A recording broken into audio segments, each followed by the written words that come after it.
यशाची कहाणी एका रात्रीत लिहिली जात नाही. त्यासाठी स्वतःला पूर्णपणे झोकून द्यावं लागतं.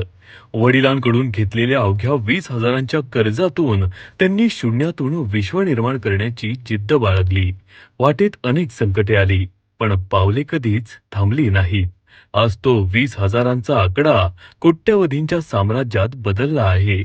रिअल इस्टेट असो वा शिक्षण क्षेत्र, एका मुलाने विश्वासाचा असा वटवृक्ष लावला की आज कोहिनूर हे नाव यशाचं प्रतीक बनलंय. हजारो तरुणांचे प्रेरणास्थान आणि उद्योग विश्वातील खरे कोहिनूर. एक अफाट व्यक्तिमत्व, सन्माननीय कृष्ण कुमार गोयल.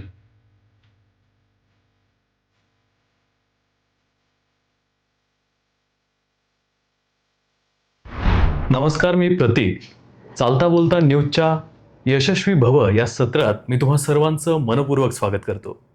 आज आपल्या सोबत आहेत बांधकाम क्षेत्रातील एक उत्तम व्यक्तिमत्व, तसेच प्रसिद्ध उद्योजक आणि सामाजिक कार्यात अग्रेसर असलेले व्यक्तिमत्व, म्हणजेच माननीय श्री कृष्णकुमार गोयल सर. सर नमस्कार. नमस्कार. तुमचं चालता बोलताच्या या यशस्वी भव या सत्रात मनपूर्वक स्वागत. धन्यवाद. Thank you very much. सर, खरं तर ही जी सिरीज आम्ही चालू केलेली आहे, ही आजकाल जे तरुण तरुणी आहेत, जे बांधकाम क्षेत्रात म्हणा किंवा उद्योजक क्षेत्रात स्वतःचं करिअर करू पाहत आहेत, तर माझा सगळ्यात पहिला आणि महत्त्वाचा प्रश्न असेल की कोहिनूरची स्थापना कशी झाली, त्यामागे नक्की उद्देश काय होता? ॲक्च्युली खरं सांगू का, फार गंमतशीर गोष्ट आहे. अच्छा. आमचा मूळ किराणाचा व्यापार. ओके. त्यानंतर मी टेल्को सप्लाय चालू केलं, किराणा माल. अच्छा. किराणा मालात जे पैसे मिळाले त्यातनं मी घर बांधलं बोपोडीला माझं. हम्म. घर बांधताना मी भोरीवाडीमध्ये खरेदी करायला जायचो. अच्छा. खरेदी करता करता मला वाटायला लागलं की किराणा धंद्यापेक्षा, हॉटेलच्या धंद्यापेक्षा हा हार्डवेअरचा धंदा चांगला आहे. ओके. 5 मे 1983ला मी ठरवलं. 15 मे 1983ला कोहिनूरची स्थापना झाली. ज्या वेळेला हा स्थापन केला कोहिनूर, या व्यवसायात जायचं ठरवलं, या व्यवसायातलं ABCD सुद्धा मला माहीत नव्हतं. पण माझी एक सवय आहे, एखादी गोष्ट हातात घेतली तर ती तडीच न्यायची. खूप अभ्यास करायचा, खूप मेहनत घ्यायची, त्याची बारकावे शोधायचे. म्हणजे एखाद्या विषय डीपपर्यंत कसं जाता येईल त्या दृष्टिकोनातून मी नेहमी विचार करायचो. आणि त्या दृष्टिकोनातून 5 मे 1983 मी ठरवलं की आपण कोहिनूर स्थापन करू.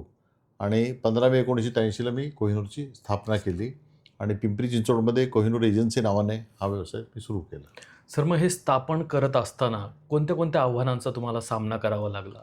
खूप आव्हानांचं आव्हान. जेव्हा एखाद्या व्यवसायामध्ये मनुष्य नवीन असतो त्याला सगळेजण छळतात. बरोबर. म्हणजे कोणी त्याला सपोर्ट करत नाही. मला सिमेंट विकायचं होतं. सिमेंटची एजन्सीसाठी मी गेलो. कुठल्याही कंपनीने मला एजन्सी द्यायला नकार दिला, कारण त्यांच्याकडे मोठमोठे प्रस्थ होते. त्यांना वाटत हा कालचा मुलगा हा काय करणार, मला कोणी एजन्सी दिली नाही.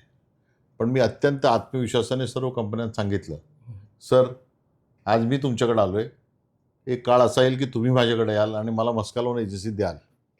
आणि ही घटना मी सिद्ध करून दाखवली. त्यानंतर पिंपरी चिंचवडमध्ये एक काळ असा होता की 10,000 पोती रोज सिमेंट विकायचो मी. माझी एवढी सिमेंटची विक्री अख्ख्या पिंपरी चिंचवड पुण्यामध्येही कोणाची नव्हती. आणि त्यामुळे जेव्हा लोकांना कळायला लागलं त्या कंपन्यांना की अरे हा कोण आहे कोहिनूरवाला, की हा एवढा आमचा माल का विकत नाही, हा या अमुक, मला एकच कंपनी एजन्सी दिली होती, त्याचा इतका माल विकला मी विचारू नका. आणि मग हळूहळू सगळ्या L&T, राजेश्री, वासव दत्ता, आता खूप 18 कंपन्यांच्या एजन्स्या माझ्याकडे होत्या. आणि त्यामुळे अख्ख्या पिंपरी चिंचवडला माझ्या एवढं सिमेंट त्यावेळेला कोणी विकायचं नाही. 6-7 टेलिफोन असायचे. अच्छा. आणि दिवसभर टेलिफोन काळे घोडे त्यावेळेला असायचे. आता हां. मोबाईल बिबाईल नव्हते त्या काळी. ओके. 83ची गोष्ट सांगतो मी तुम्हाला. बरोबर. आणि त्यामुळे मग मी त्या सुरू केली. तर त्यामुळे हा झाला एक सिमेंटचा भाग. मग जॉन्सन टाईलची एजन्सी द्यायला कोणी तयार नाही. मग असं करत करत मी स्वतःला एवढं समर्थ बनवलं. समर्थ तुम्ही कधी होता, एक तर तुम्हाला सेल्फ कॉन्फिडन्स पाहिजे. बरोबर. बिझनेसमध्ये रिस्क घेण्याची तयारी पाहिजे, कष्ट करण्याची तयारी पाहिजे, प्रामाणिकपणा पाहिजे, आणि तुम्ही तुमच्या ध्येयाशी निश्चित पाहिजे. हे जर तुम्ही कराल तर परमेश्वर तुमच्या मागे असतो. अगदी. आणि या सर्व गोष्टी मी केल्या. मी अनेक गोष्टी केल्या. सकाळी 7 वाजता मी दुकान उघडायचो आणि रात्री 10 वाजता बंद करायचो. तुम्ही विचार करा, 15 तास माझं दुकान उघडं असायचं. आणि मी बोपोडीला राहायचो. म्हणजे 16 तास तर माझे जाण्या येण्यात जायचे, म्हणजे टोटल बिझनेसमध्ये जायचे. बरोबर. आणि त्यानंतर जेवण खावणं आणि आराम असायचा. तर त्या काळात मी इतकी मेहनत केली पण मी एकच केलं की सचोटीत धंदा करायचा. त्या काळामध्ये पिंपरी असेल, चिंचवड असेल, सचोटीत धंदा करणारी लोकं फार कमी होती. कमी होतं. आणि त्यामुळे मग प्रॉब्लेम व्हायचा. लोकांना वाटायचं माझं रेट जास्त आहे. पण मी मग लोकांना पटवून दिलं, ही सेकंड क्वालिटी टाईल नाही आहे, बरोबर. ही थर्ड क्वालिटीची आहे, ही फर्स्टची नाही आहे, ही सेकंडची आहे. हां, हां. आणि हळूहळू लोकांना कळालं की कोहिनूर हा सचोटीत धंदा करणारा मनुष्य आहे. बरोबर. आणि मला वाटतं प्रत्येक नवीन उद्योजक जे असतील त्यांनी ही गोष्ट लक्षात ठेवावी की तुम्हाला जर मोठं ध्येय गाठायचं असेल तर तुम्ही त्या दृष्टीने प्रयत्न केले पाहिजे. त्या दृष्टीने तुम्ही मेहनत केली पाहिजे. आणि आपलं ध्येय गाठण्यासाठी प्रामाणिकपणा हा तुमच्या दृष्टीने अत्यंत महत्त्वाचा अत्यंत आहे असं मला वाटतं. तसं केलं तर निश्चितपणे तुम्हाला यश मिळेल. येस. आता कोहिनूरचा विषय निघालाच तर मला एक अगदी माझा प्रश्न म्हणून विचारावंसं वाटतं, की कोहिनूर हे नाव कुठून सुचलं तुम्हाला? किंवा आपल्या व्यवसायाला कोहिनूर हे नाव असलं पाहिजे, असं का वाटलं? हा प्रश्न मला खूप लोक विचारतात. हां. तुम्ही विचारलं बरं झालं. खरं तुम्हाला सांगू का, मी हां. जेव्हा विचार करत होतो दुकानचं नाव काय ठेवावं, हां. तर माझ्या डोक्यात असं आलं की आपण रिगल एजन्सी नाव ठेवू. अच्छा. आणि नंतर मी विचार केला, अरे हे जे इराणी नाव होतं रिगल हॉटेल साईड, म्हणजे हां, हां. रिगल वगैरे नको ठेवायला, मग काय ठेवावं. मी फार विचार केला, रात्रभर विचार केला की हे जे नाव मी ठेवणार आहे हां, हां. हेच नाव मला पुढे न्यायचं. तर बरोबर. विचार केला, जगात सर्वात सुंदर काय आहे, तो कोहिनूर हिरा आहे. हो. आणि कोहिनूर असं चकाकणारा आहे. आपला सुद्धा व्यवसाय आहे अशा पद्धतीने चकाकणारा पाहिजे की ज्या क्षेत्रात आपण जाऊ लोकांनी आपल्याला रिस्पेक्ट दिला पाहिजे, मान दिला पाहिजे. बरोबर. आणि त्या दृष्टीने ती जबाबदारी मी माझ्यावर घेतली. मला माझ्या व्यवसायामध्ये इतक्या चांगल्या पद्धतीने व्यवसाय करायचा आहे की लोकांनी रिस्पेक्ट दिला पाहिजे, नाव काढलं पाहिजे. बरोबर. मग त्यासाठी प्रॉफिट कमी होईल, मेहनत जास्त होईल, प्रामाणिकपणा पूर्ण ठेवावा लागेल, कष्ट करण्याची तयारी लागेल. आणि या सगळ्या गोष्टीमुळे मी ठरवलं की आपण कोहिनूर नाव द्यावं. आणि परमेश्वर कृपेने जे मी विचार त्यावेळेला केला होता 83 साली, ते परमेश्वर आज सगळीकडे ज्या क्षेत्रात मी जातो तिथं कोहिनूरचा बोलबाला असतो हे बघून मला आनंद वाटतो. नक्कीच, नक्कीच सर. आणि आपलं जे बांधकाम क्षेत्र आणि बँकिंग याचा तुम्ही समन्वय कसा साधता? आता खरं म्हणजे बँकिंग क्षेत्र माझं नव्हतं. हां, हां. पण माझ्या आयुष्यातल्या एक 2-3 गोष्टी अशा आहेत अच्छा. की मी जे ठरवतो ते करतो. म्हणजे परमेश्वर माझ्याकडनं करून घेतो. मी पहिलं कॉसमॉस बँकेत अकाउंट उघडलं आणि तिथं जेव्हा बँकेत पहिल्या दिवशी गेलो तर संचालक मंडळावर बोर्डाची नावं पाहिली. तर मला म्हणलं अरे किती संचालक नशिबान असतील की या बँकेवर यांची नावं आहे. मला होता येईल का संचालक, असा मी विचार केला. हा विचार केला 1978 साली. आणि विसरून गेलो नंतर मी. पण नंतर मी बँकेशी इतका निगडीत होतो. 1994ला बँकेचे संचालक मंडळ त्यांना नवीन निवडायचं होतं. आणि ते सगळे संचालक आले. ते म्हणले आम्ही सर्व ब्राह्मण मंडळी आहोत, तर तुम्ही एक मारवाडी समाजातला जर मनुष्य आमच्याकडे आला तर एक बँकेला वेगळी दिशा मिळेल म्हणून तुम्ही या. मी म्हटलं हो मी मारवाडी, तर मला कोण निवडून देणार. इलेक्शन म्हटलं तर जातीवाद आला. ते म्हणले नाही येणार, तुमचं नाव चांगलं आहे. आणि मी बँकेत गेलो, निवडून आलो. 25 वर्ष मी बँकेत संचालक होतो. 4 वेळा अध्यक्ष होतो, 5 वेळा उपाध्यक्ष होतो. आणि ती बँक एक नंबरला नेण्यासाठी मी जेव्हा सांगितलं लोकांना, तर लोकांना आश्चर्य वाटलं की अरे बँक आपली 38वा नंबर आहे आणि तुम्ही कुठे एक नंबर नेताय आल्याबरोबर. एवढी मोठी स्वप्न बघू नका. म्हटलं मी स्वप्न बघतो पण ती खरी करण्याचा प्रयत्न करतो. आणि आज परमेश्वर कृपेने बँक भारताच्या 2 नंबरवर आहे. 235 कोटीला सुरू झालेली बँक मी चेअरमन असताना 30,000 कोटीपर्यंत गेली. 18 शाखाची बँक फक्त महाराष्ट्रात होती, मी 7 राज्यात नेली. मी म्हणजे आमचे संचालक आणि सर्वांचा सहभाग त्याच्यात आहे. माझा खालीचा वाटा असेल. आणि बँकेला भारतात 2 नंबर मिळाला. आणि त्यामुळे एक अर्थक्षेत्र, सहकार क्षेत्रात मला जे काम करायचं होतं. आणि कॉस्मॉस टॉवर तुम्ही बिल्डिंग पाहिली असेल, ती मी स्वतः जागा माझ्यासाठी घेतली होती. मी कॉस्ट प्राईजला बँकेला दिली. आज एवढीसाठी कॉस्मॉस टॉवर जी आहे, कुठल्याही कोऑपरेटिव्ह बँके अख्ख्या महाराष्ट्रात अशी बिल्डिंग नाही आहे. किंवा रिझर्व्ह बँकचे गव्हर्नर मला म्हणाले की अरे आमच्या रिझर्व्ह बँकेपेक्षा तुम्ही चांगली बिल्डिंग बांधली. तर मला नेहमी वाटायचं की सहकार क्षेत्र हे आमचं काही हलकं फुलकं नाही आहे, असं हलक्यात घेऊ नका. आणि म्हणून मी अशा पद्धती बिल्डिंग बांधली. आणि त्यामुळे आज त्या गोष्टीचा मला आनंद आहे. येस. असं करत असताना बांधकाम क्षेत्रात त्यावेळेला मला थोडासा सेटबॅक बसला. कारण खूप वेळ माझा बँकेत जायचा. पण बांधकाम क्षेत्र, हार्डवेअरचा धंदा मी हळूहळू मग बंद करायला विचार केला आणि बांधकाम क्षेत्रात सुरुवात केली. आणि हळूहळू तो वाढत गेला.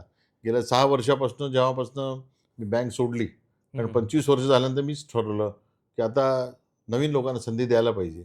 आज नवीन लोक तिथं बँक चांगल्या पद्धतीने चालवतात ते. आणि गेल्या 6 वर्षामध्ये कोहिनूरचा विस्तार हा इतक्या झपाट्याने, कारण माझं असं एक गोष्ट हातात घेतली की ती पार टॉपला न्यायची. येस. खाली राहण्याची माझी सवय नाही कुठल्याही गोष्टीमध्ये, आणि यामुळे आज कोहिनूरचं नावसुद्धा या भागात आहे. दुसरा माझ्या डोक्यात होतं की ज्या शाळेत मी शिकलो त्या शाळेचा मला अध्यक्ष व्हायचं. अच्छा.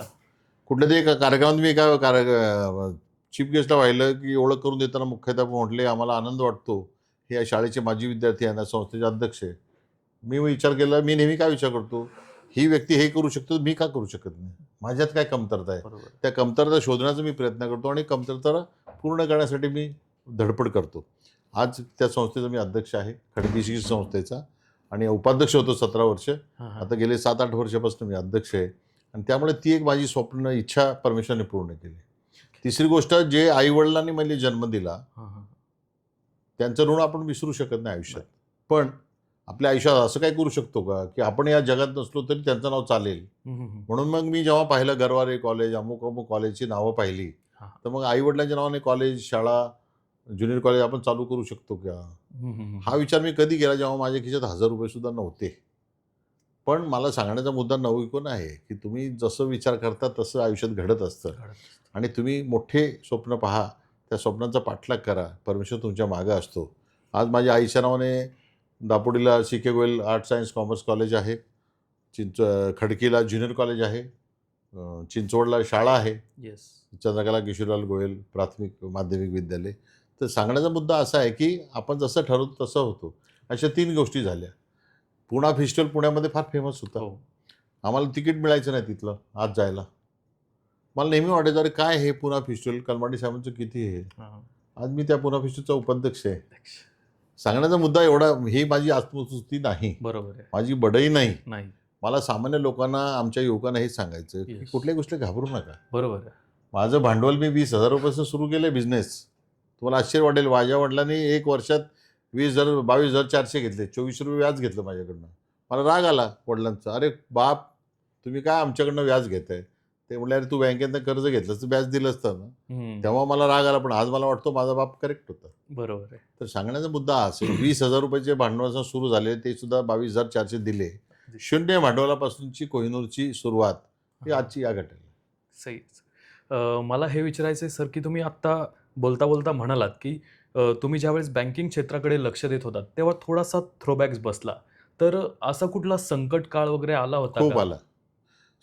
जेव्हा बँकेची प्रगती भरधाव वेगाने चालू होती, हां, हां. आता जेव्हा एखादी व्यक्ती, संस्था प्रगती करते, तर ज्या त्याच्या कॉम्पिटिटर संस्था होतात अगदीच. त्या लोकांना ते पाहत नसतं बरोबर. की एवढं मोठं नाव चाललंय, एवढं कशी काय प्रगती करतात ते. तर ते काही ना काही गोष्टी आपल्या विरोधात जाण्याचा प्रयत्न करतात, अफवा उठवतात. मध्यंतरी अफवा उठली, कॉसस बँक बुडणार आहे, सगळीकडे लाईन सुरू झाली विड्रॉल करायची. सामान्य माणसं कशी भावनिक असतात, बरोबर.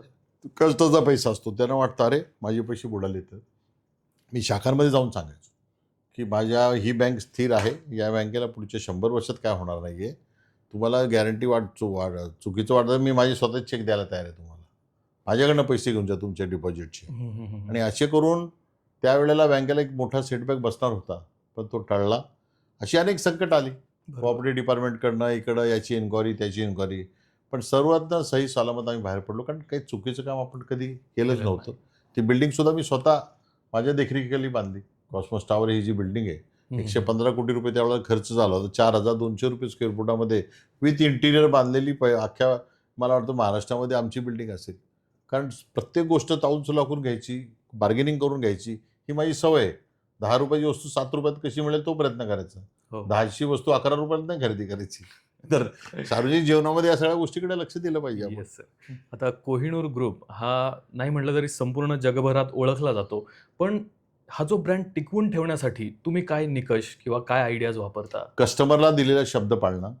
आपण जर सांगितलं की 3 वर्ष ताबा देऊ, येस. 2.5 वर्ष कसा देईल तो प्रयत्न करणं. बेस्ट. बांधकामाची क्वालिटी चांगली ठेवणं, ओके. की जेणेकरून कस्टमर तिथे गेल्यानंतर त्यांना असा मनस्ताप होणार नाही, अरे कुठून माझं दुर्बुद्धी सुचली आणि मी यांच्याकडनं फ्लॅट बुक केला.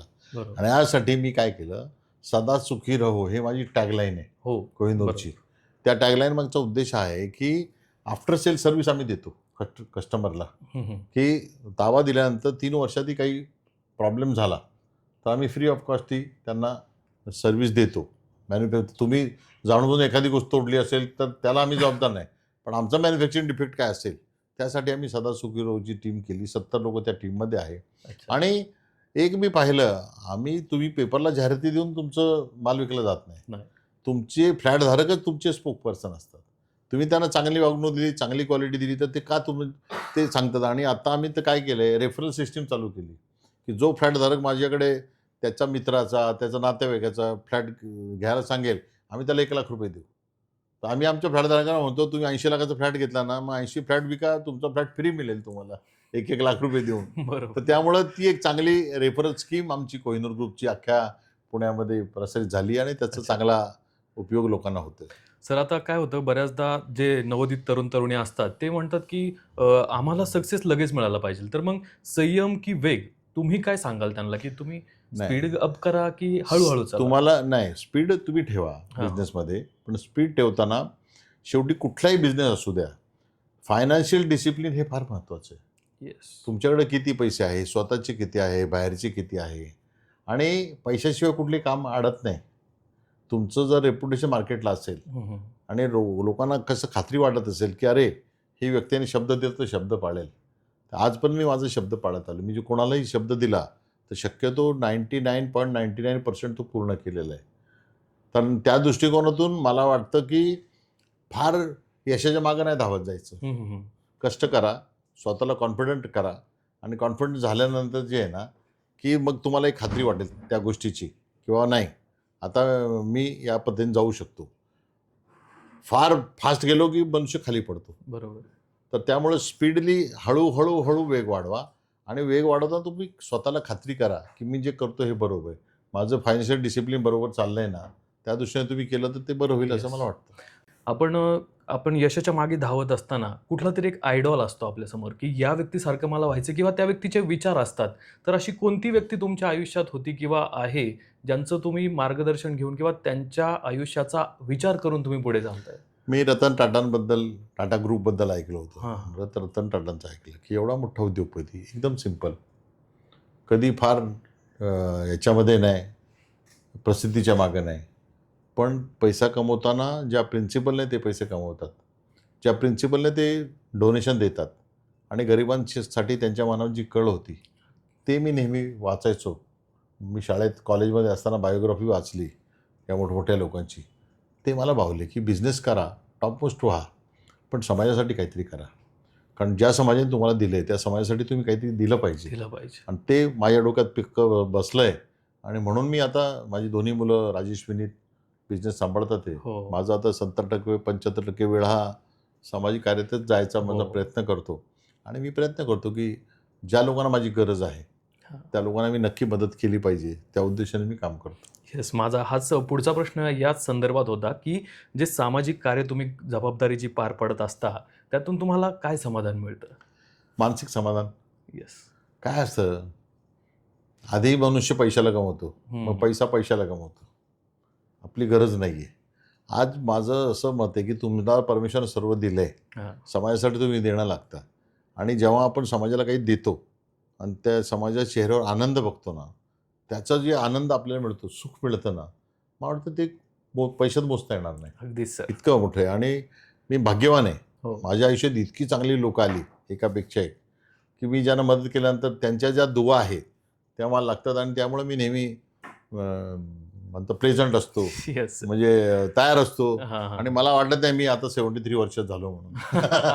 बरं सर, असा विचार करणारे खूप कमी लोक असतात असं मला वाटतं.